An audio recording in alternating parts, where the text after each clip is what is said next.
Сәлем балалар, бұл Алматы полициясының балалар назарына ақпараттық пайдалы айдарының 4-ші шығарылымы. Ал мен оның жүргізушісі Айару Ерсін қызымын. Бүгін біз сені ренжіткен жағдайда не істеу керектігі туралы айтатын боламыз. Үндемей қалма. Егер сені біреу мазақ етсе, итерсе, немесе жағымсыз сөздер айтса, үлкендерге айтудан қорықпа.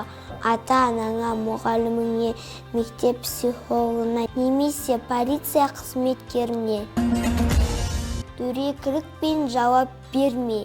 Егер сені ренжітіп жатқанда, оларға балағат сөздер айтып, немесе ұрса бастасаң, бұл жағдайды одан сайын қиындатады.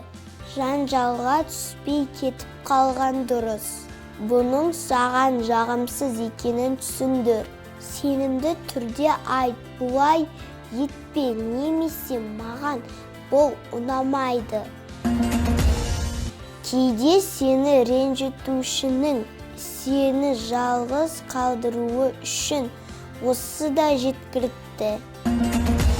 Достарыңның жанында бол. Жалғыз болмасаң сені ренжіту қиынырақ. Сені қолдайтындармен дос бол. Өзіңде басқаларды ренжітпе. Егер біреу интернеттен ренжітсе, бұғаттап таста.